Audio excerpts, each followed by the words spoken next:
Bloodmoon. This is a continuation of the Lunar event, but with way more chaos.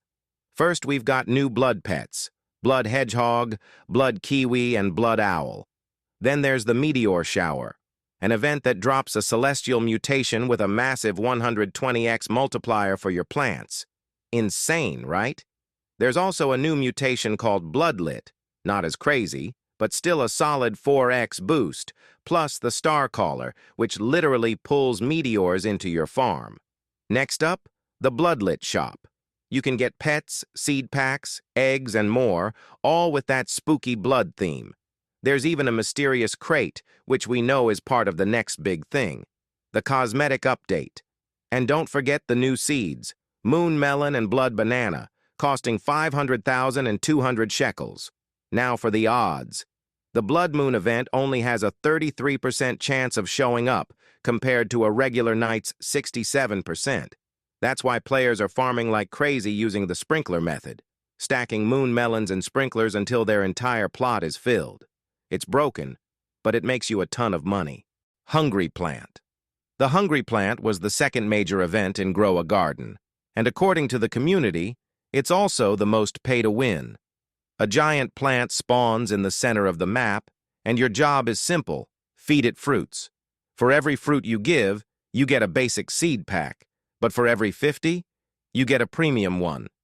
This is also when the infamous sprinkler method was discovered. Players spammed sprinklers to auto-grow fruits and dominate the event.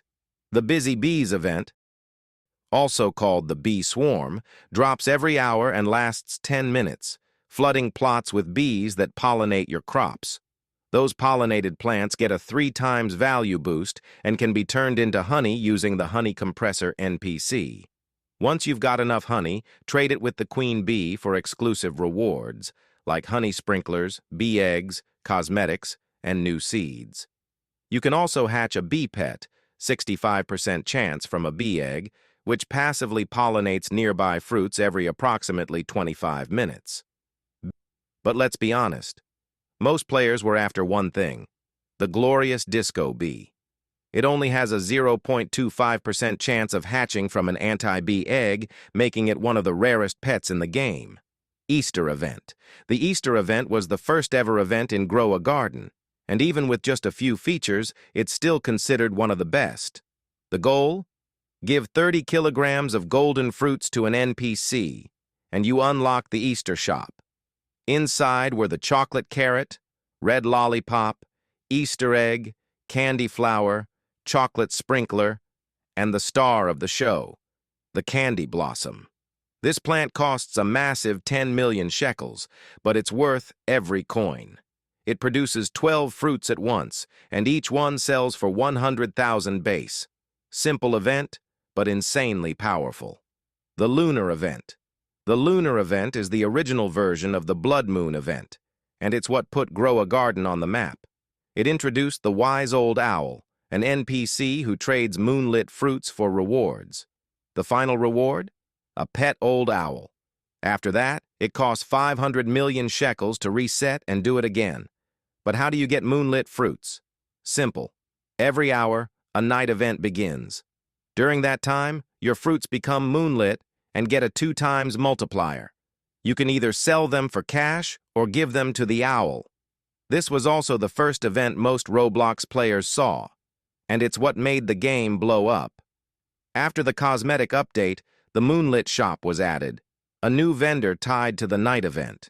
Here you can spend moonlit fruits to buy crates, eggs, seed packs, and even mooncats. The main draw, though, is the night egg.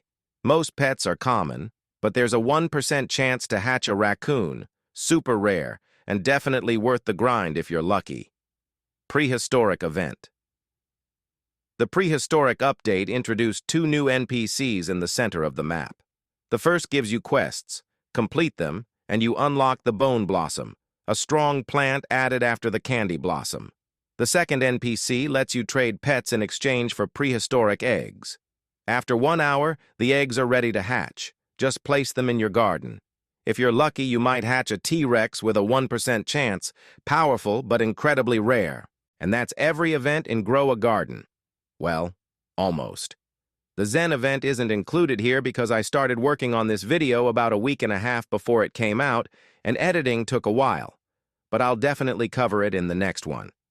Also, massive shout out to Joopy Blocks. Their videos are a big reason I wanted to make this one.